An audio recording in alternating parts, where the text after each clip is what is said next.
I still remember the exact moment I realised what $50,000 felt like in my hands. Nothing. Because it wasn't there anymore. My name is Zella, and I was 17 when I learned that family could steal your dreams without even blinking. I had worked since I was 14, babysitting the Henderson twins every weekend, tutoring math after school, spending summers lifeguarding at the community pool. Every dollar went into my college fund. My parents matched a quarter of what I saved, calling it incentive. I tracked it obsessively in a little blue notebook, watching the numbers climb. That morning, I bounced down to breakfast, acceptance letter from Berkeley clutched in my hand. Mum was at the stove, Dad behind his newspaper. My brother Sawyer sat there with his fiancée Harmony, both unusually quiet. I got in, I announced, waving the letter. Full academic scholarship for tuition, but I've got the savings for room and board and... Mum's spatula clattered against the stovetop. Dad's newspaper crinkled as it lowered. The silence felt wrong. Honey, Mum started, her voice sticky sweet like artificial syrup. We need to discuss something. What's to discuss? I've been planning this forever. I just need to transfer the money from the college account and... About that, Dad cleared his throat. We had to make an executive decision. The room started spinning. What kind of decision?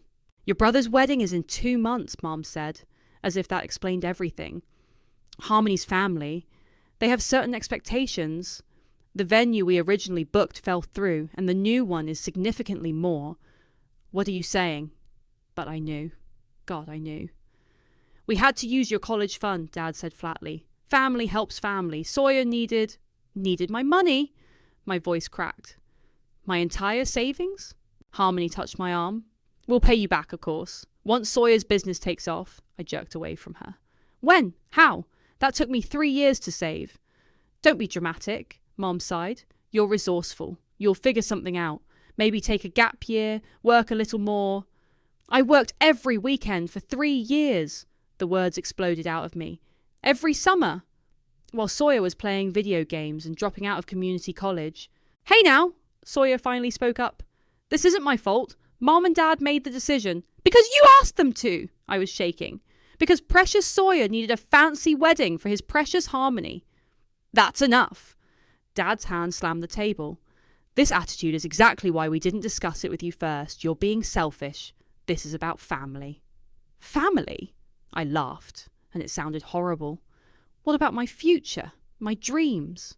Dreams can wait, Mum said dismissively. This is reality. Harmony's family expects a certain level of class. We couldn't disappoint them. But disappointing me is fine. I looked at each of them. Mum's practiced patience, Dad's stern disapproval, Sawyer's fake guilt, Harmony's calculated sympathy. You know what? Keep it. Keep all of it. Zella, Mum started. No. I stood up so fast my chair toppled. You want to talk about family? Family doesn't steal. Family doesn't destroy someone's future for a party. Family doesn't... My voice broke again, but I swallowed hard. Just keep it. I walked out of that kitchen with nothing but my acceptance letter and the bitter taste of betrayal in my mouth. Behind me, I heard Mom say something about teenagers and dramatics. Heard Dad mutter about ungrateful children. Heard Harmony whisper something comforting to Sawyer. In my room, I pulled out my little blue notebook. 3 years of calculations, dreams, and careful planning. I ripped out every page methodically one by one. Then I opened my laptop and started researching student loans. They thought they knew me, their quiet, responsible daughter who would eventually get over it, who would show up to the wedding and smile for photos and pretend everything was fine. The good girl who always figured things out. They were right about one thing.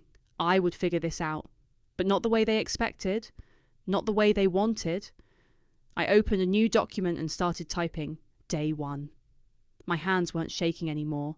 The rage had crystallized into something harder, colder, more focused. I wouldn't forget this, not the money, though $50,000 was life-changing at 17. No, I'd remember the casual way they dismissed my future. The easy sacrifice of my dreams for Sawyer's wants. The assumption that I would just accept it, like I'd accepted every other time they'd chosen him over me. They thought they were teaching me about family. Instead, they taught me about power, about consequences, about revenge served ice cold and years in the making.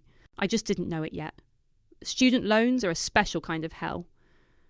I deferred my first semester at Berkeley to work double shifts at a diner, watching my high school friends' college adventures unfold on social media while I served endless plates of eggs and toast.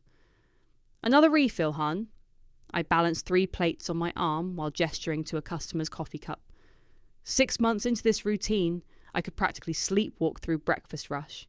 You look dead on your feet, my co-worker said during our break. How many hours you pulling this week? 65.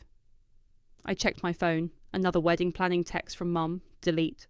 Plus online classes at night. When I finally made it to Berkeley in January, I was already exhausted. But I had enough saved for my first semester's room and board, plus a crushing load of federal loans. My roommate Pearl took one look at me that first night and said, "Girl, you need tequila or therapy, maybe both." She became my rock. While I juggled 3 part-time jobs with a full course load, Pearl covered for me when I fell asleep in the library, brought me coffee during all-nighters, and never once judged my obsessive focus on making it work. "Your family's really not helping at all?" she asked one night, watching me calculate bills. "They send thoughts and prayers," I said dryly, "and wedding updates, lots of those." I discovered I had a knack for numbers during my Introduction to Data Science course.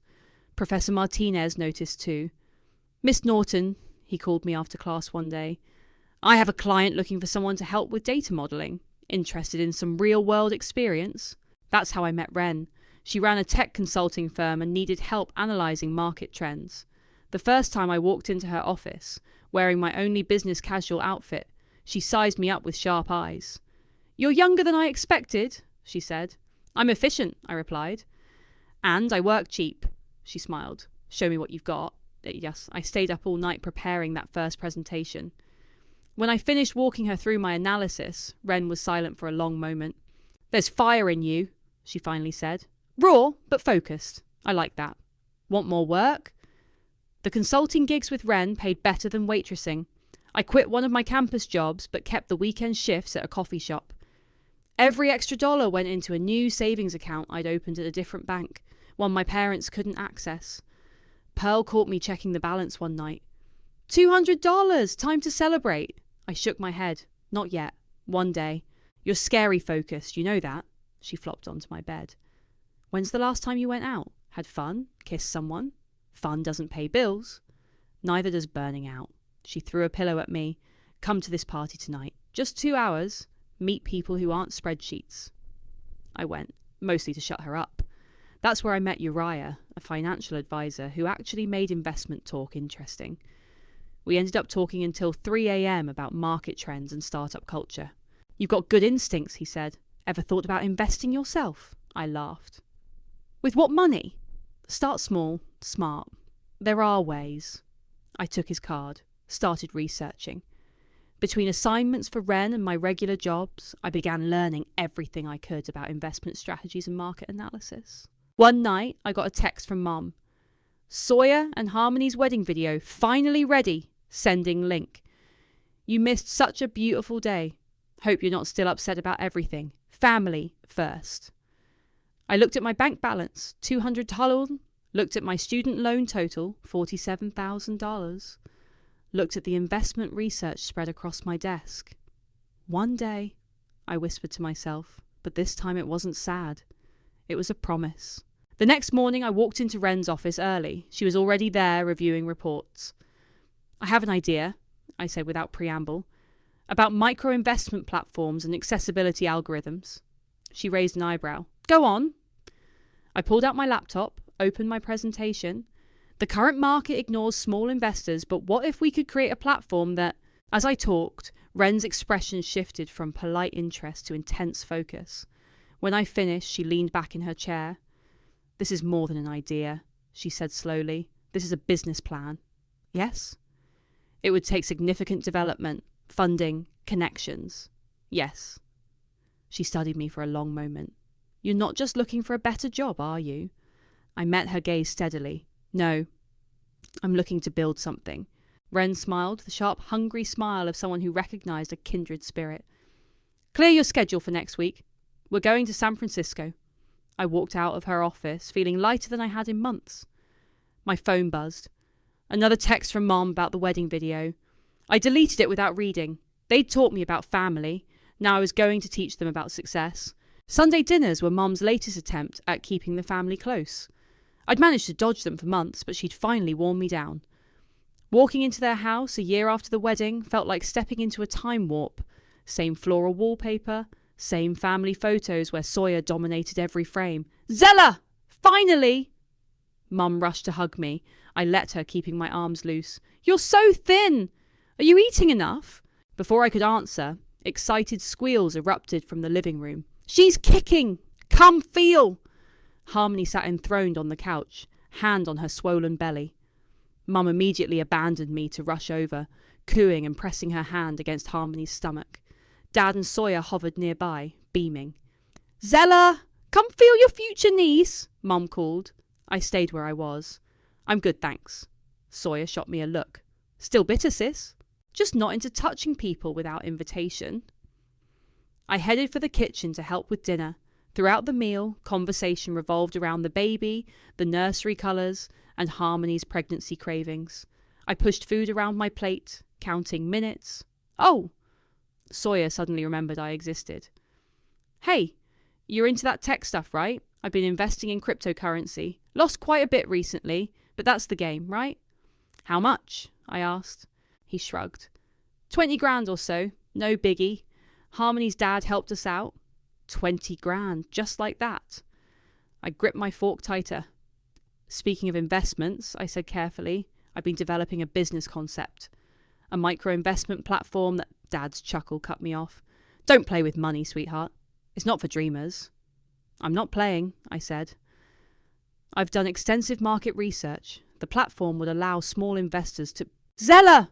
Mum interrupted. Did you hear Harmony's thinking of a water birth? Isn't that fascinating? And just like that, I was dismissed. Again.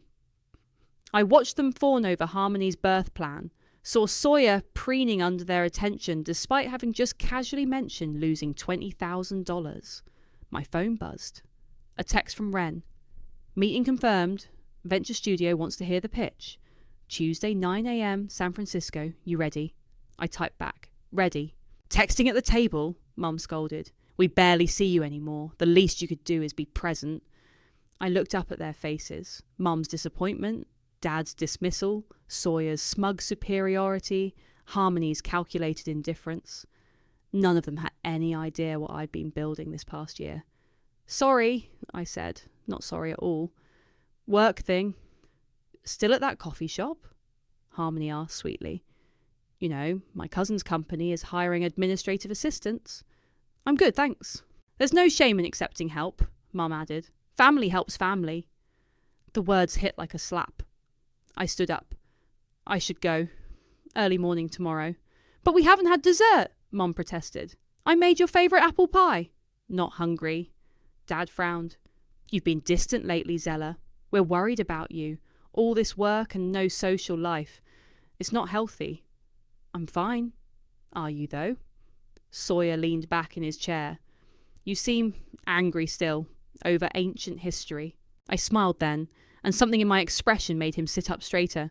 Ancient history pays compound interest, I said. But don't worry about me. I'm just a dreamer, remember?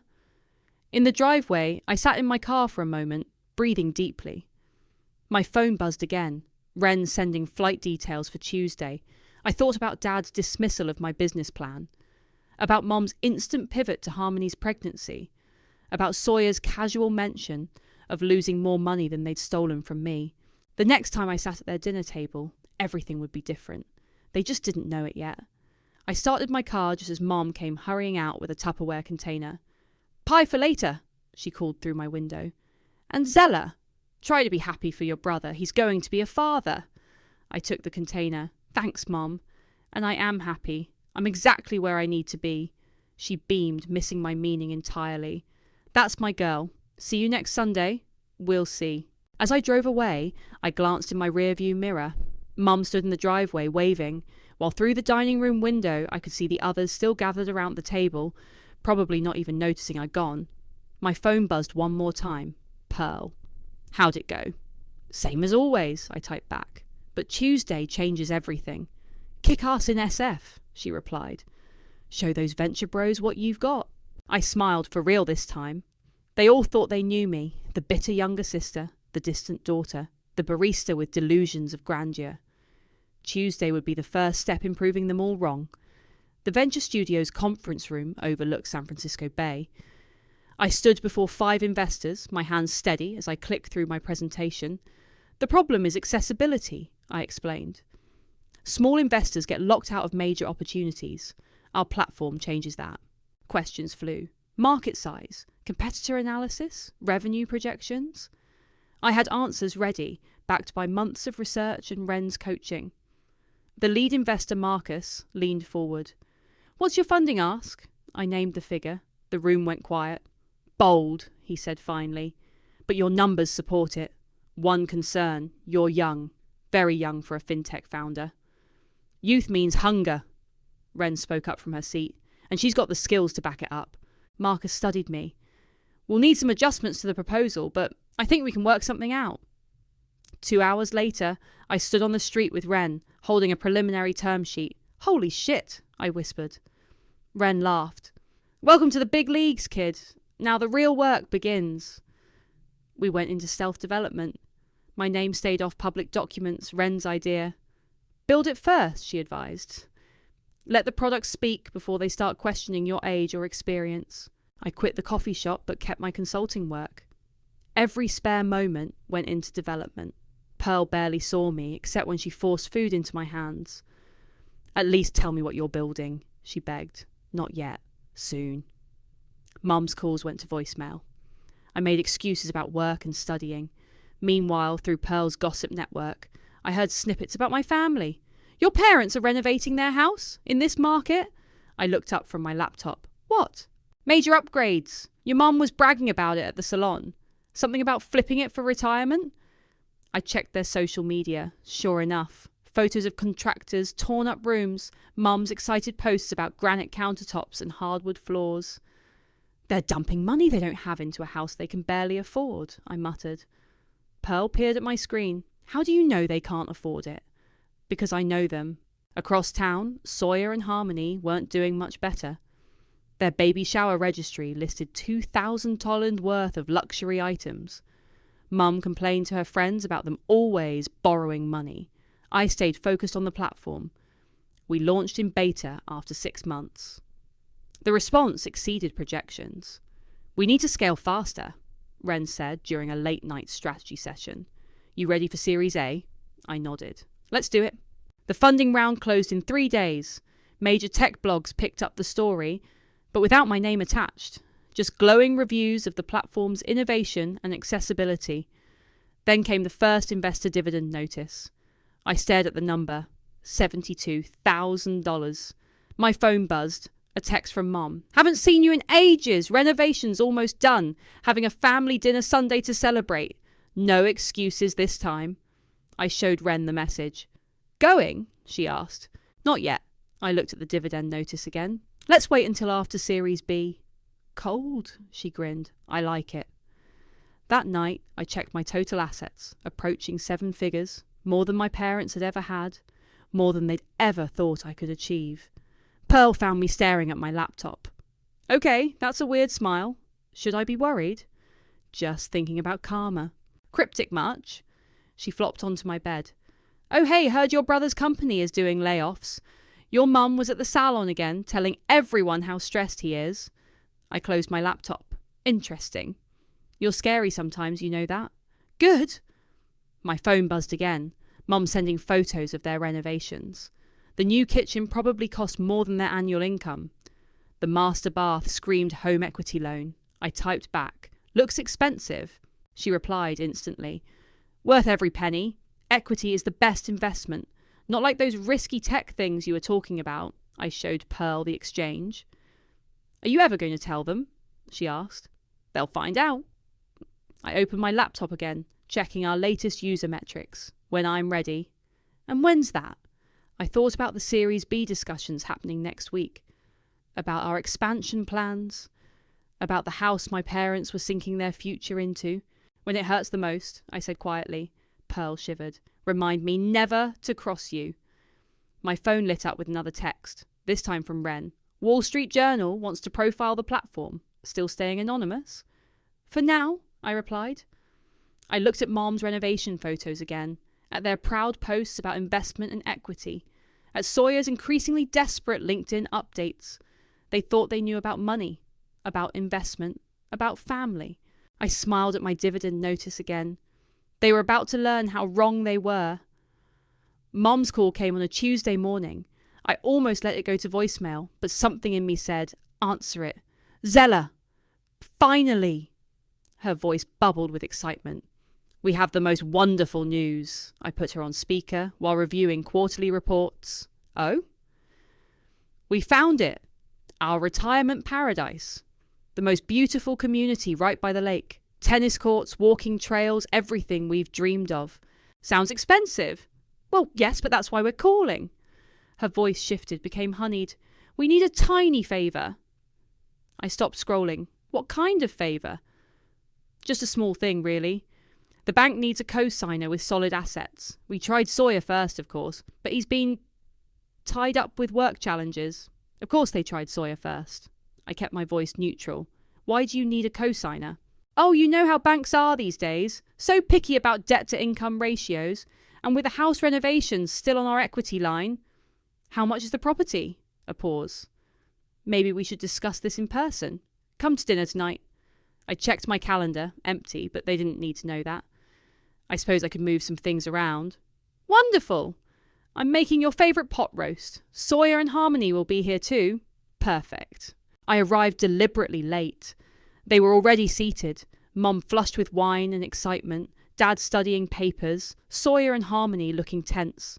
Sorry I'm late, I said, not sorry at all. Work calls. Still at that tech company? Sawyer asked vaguely. Something like that. I sat down. So tell me about this retirement property. Mum launched into a detailed description of amenities while I watched the others. Dad kept fiddling with his papers.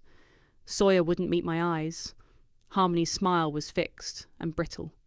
Sounds lovely, I said when Mum finished. So how much are we talking? Dad cleared his throat.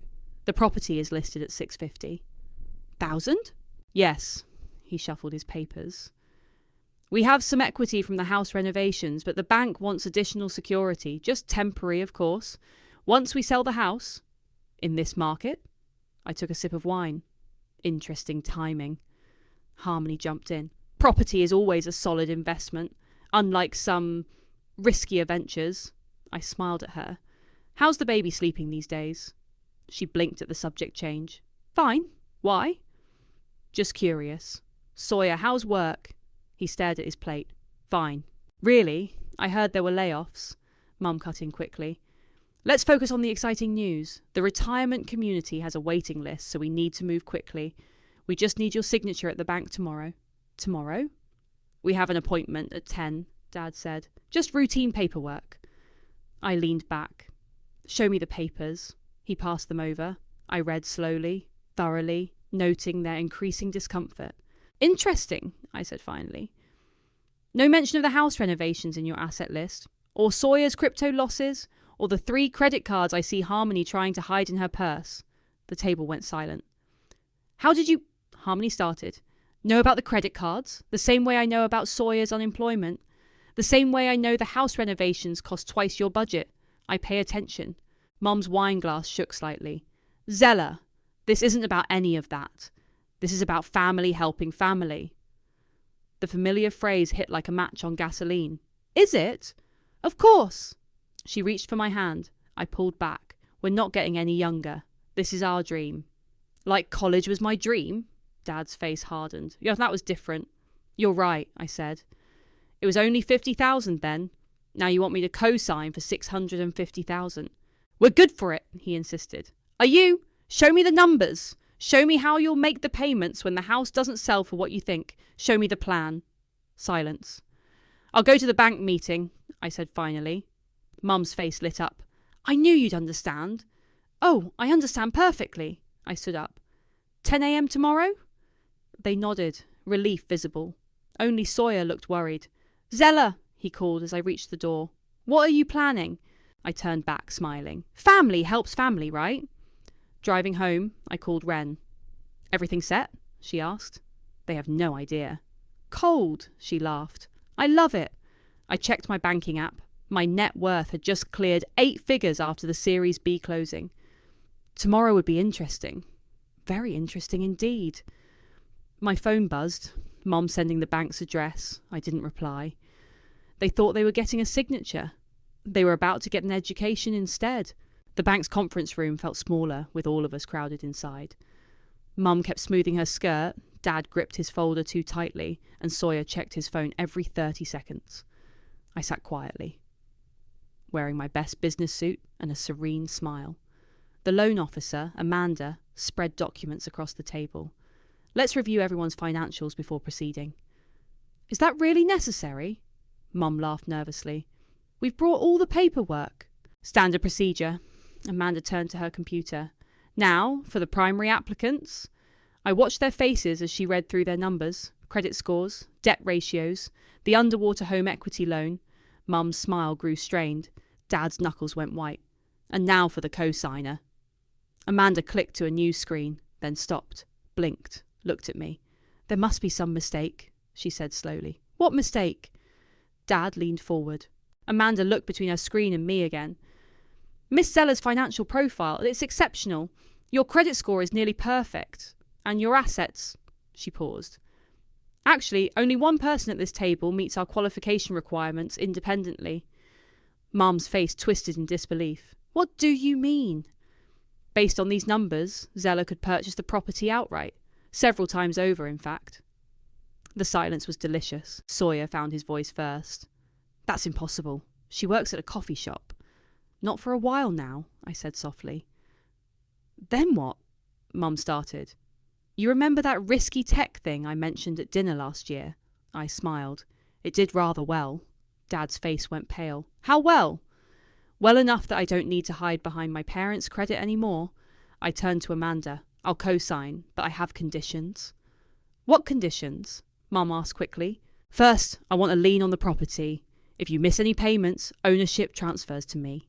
But, Dad protested. Second, I want full financial transparency. Monthly statements, spending reports, everything. Now wait just a minute, Dad's voice rose. We're your parents. Exactly. I met his eyes. And family helps family, right? Mum's wine-bright confidence from last night had vanished. Zeller, sweetheart, maybe we should discuss this privately. Why? Isn't this what you wanted? My signature? My help? I pulled the papers closer. Unless you prefer to try Sawyer again. Sawyer stood abruptly. I need air. We watched him leave. Harmony twisted her wedding ring, looking anywhere but at me. I don't understand, Mum whispered. How did you... Remember when you took my college fund? You said I was resourceful, that I'd figure something out. I picked up a pen. I did. Amanda cleared her throat. Should we proceed with the paperwork? Dad's face had moved from pale to red. This is manipulation. No, I corrected him. This is business. Something you taught me all about when you stole my savings for Sawyer's wedding. That was different, Mom burst out. We're family. Yes, we are. And I'm helping, aren't I? I clicked the pen. Just with some reasonable conditions, like responsible families do. Harmony suddenly gathered her purse. I should check on Sawyer. After she left, Amanda looked uncertainly between us. Would you like to reschedule? No, I said firmly. Let's continue. The next 30 minutes was silent, except for paper shuffling and pen scratches. Mum signed without her usual flourish. Dad's signature was shaky. I signed last, my name clear and strong beside theirs. Congratulations, Amanda said to no one in particular. We'll process these right away. In the parking lot, Mum caught my arm. How long have you been planning this? Planning what? Success? I gently pulled away. Isn't that what you always wanted for me? Not like this, she whispered. Not so... cold. Cold? I laughed softly. Like taking someone's entire future and using it for your favourite child's wedding. That kind of cold. Dad joined us, his face still angry. You've made your point. Have I? I checked my phone. 3 messages from Ren about our upcoming IPO. I don't think I have. Not yet. What does that mean? Mom asked. It means congratulations on your retirement home. I'll have my lawyer send the monitoring paperwork tomorrow. As I reached my car, I heard Sawyer call out, Zella, wait! I turned. He stood there looking lost. What happened to you? Nothing happened to me, Sawyer. I just learned from the best. I opened my car door. Family taught me everything I needed to know. Driving away, I watched them in my rearview mirror. 4 stunned figures in a bank parking lot, their world quietly imploding. My phone buzzed. A text from Pearl. Did you do it? Yes, I replied. How do you feel? I thought about Mom's shock, Dad's anger, Sawyer's confusion. Like I'm just getting started. Harmony requested to meet at an upscale coffee shop downtown. I arrived 15 minutes early to find her already there, designer handbag on the table, eyes red-rimmed.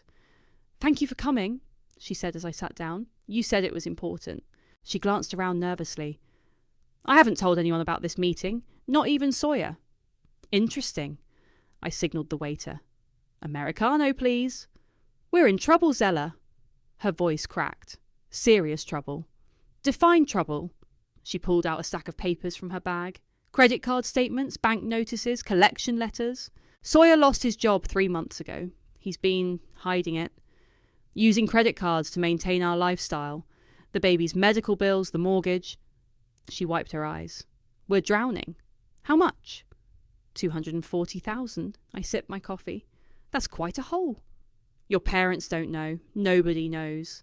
She leaned forward. But you could help us. You're so smart, so successful. Help us, help Sawyer, help the baby. Like family helps family?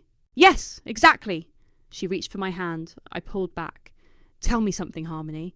When you watched my parents take my college fund for your wedding, did you think about helping me? She flushed. That was different. We were young. You were 24. I was 17. You knew exactly what you were doing. Please, she whispered. We'll lose everything. Like I lost my future. You didn't lose anything. Look at you now. You're rich. I smiled. Yes, I am. Despite you, not because of you. What do you want? Her voice hardened. Money? We'll pay you back. Recognition? Fine. Tell everyone how you saved us. Just help. I don't want anything from you, Harmony. You're not family. You never were. And I'm not your safety net. She started crying openly now. Other customers glanced our way. What am I supposed to do? Sell the house, declare bankruptcy, get a job. I stood up. Figure it out. You're resourceful, right? My phone buzzed. A text from Mum. Coming to Sunday dinner? We're celebrating the retirement house approval. I showed Harmony the message. Interesting timing. Don't tell them, she pleaded. Please. I won't, but not for you. I gathered my things. They'll find out soon enough. At the door, she called out. You've changed. You used to be kind. I turned back. No, I used to be quiet. There's a difference. That evening, my lawyer sent over the monitoring paperwork for my parents' retirement home. Every financial detail would be tracked, every expense scrutinised. Pearl read over my shoulder. Damn, this is thorough. Has to be. I signed the documents. They're not great with money. Speaking of money, she pointed to my laptop screen. Is that what I think it is? The email from our investment bank confirmed the IPO timeline. Estimated valuation, 2.4 billion. Don't tell anyone, I warned. Who would believe me? She flopped onto my couch. My best friend, the secret billionaire. When are you going public? Soon. I closed the laptop. Right after my parents' first mortgage payment is due. Cold. She studied me. What happened with Harmony today? I told her about the meeting, about the debt, about Sawyer's lies. They're all falling apart, she marvelled, while you're about to become one of the richest women in tech. Karma's not always quick, I said, but she's thorough. My phone buzzed again, Dad this time. Your mother's upset you missed dinner. Family should stick together. I typed back, you're right. Family should stick together. Remember that when you get my lawyer's paperwork. Pearl read the exchange. They still don't get it, do they? They will. I opened my laptop again, checking the retirement home's payment schedule. Next month, when their first payment comes due, they'll understand exactly what family means. And Sawyer and Harmony? Not my problem, I smiled. Though I hear bankruptcy attorneys are expensive these days. Pearl shivered. You scare me, in the best way. Good. I closed the laptop. Fear keeps people honest. Later that night, alone in my apartment, I looked at old family photos on my phone, pictures from before, when I was quiet, when they thought they knew me, when $50,000 seemed like an impossible sum. Mom texted one last time. We miss you. Come home. I didn't reply. Home wasn't a place anymore. It was a balance sheet, a power dynamic, a lesson learned. And I was teaching the master class. My lawyer's confirmation email arrived. Paperwork delivered. Terms set. Trap laid. Now we would see who really understood the meaning of family. The retirement home's granite countertops had already lost their shine. I ran my finger along the edge, collecting dust. Mum hadn't been keeping up with the cleaning. We weren't expecting you, she said from the doorway, looking smaller than I remembered. Just checking on my investment. I turned to face her. Missing payments already? She flinched. We've had some adjustments to make. I noticed. Where's Dad? Garden. She hesitated. Sawyer's here too. He's staying with us for a while. Of course he was. The bankruptcy filing had hit the local news, not by name, but everyone knew. The house sold at a loss. Harmony moved back in with her parents, taking the baby. I found Dad pulling weeds, Sawyer sitting on the patio steps. They both looked up as I approached. Come to gloat? Sawyer asked. No, come to collect. Dad straightened. We're 2 payments behind. We know. We're trying 3 payments, I corrected, which means, according to our agreement, the property transfers to me. You can't just take our retirement home. Mum had followed me out. Actually, I can. It's all in the paperwork you signed. I pulled out my phone, checked the time. My lawyer will email the transfer documents within the hour. Why are you doing this? Dad's voice cracked. We're your parents. Exactly. You taught me everything I know about family. I sat beside Sawyer on the steps. About power, about consequences. We made a mistake, Mum whispered. With your college fund, we see that now. Do you? Or do you only see it because you're losing something? Sawyer spoke quietly. I should have stopped them, back then. I knew it was wrong. But you didn't, I looked at him. Just like you didn't stop lying to Harmony about losing your job. Just like you didn't stop spending money you didn't have. What do you want from us? Dad asked. Nothing. I stood up. I don't want anything from you. That's the point. Then why come here? Mom's voice rose. Why take our home? Why hurt us? Hurt you? I laughed. I'm not hurting you. I'm showing you who I became, the daughter you dismissed, the sister you sacrificed, the investment you thought wasn't worth making. They stared at me, these broken, aging people who once held all the power in my world. The property transfers to me, I continued. But I'm not evicting you. You can stay, pay rent, reasonable rent, to my management company. Live within your means for once. You'd be our landlord? Dad sounded dazed. Ironic, isn't it? I checked my phone again. Documents are in your inbox. Sign them by midnight. As I turned to leave, Mom called out. We didn't see you. All those years, we just didn't see you. I stopped. That was always the problem. Can we fix this? Sawyer asked. This isn't about fixing. It's about understanding. I faced them one last time. You taught me that family helps family. That money matters more than dreams. That power is everything. Congratulations. I learned every lesson perfectly. Dad took a step forward. We were wrong about everything, about you. Yes, you were. My phone buzzed. Ren calling about tomorrow's IPO announcement, about my face finally going public as the founder, about the billions we'd be worth by closing Bell. Sign the papers, I said. Start paying rent, live smaller, quieter, humbler lives.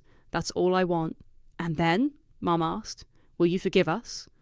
Forgiveness isn't the point. Understanding is. I walked to my car. You'll understand every month when you write that rent check. Every time you see my name in the news. Every day you live in a house that belongs to the daughter you underestimated. I drove away slowly, watching them in my rearview mirror.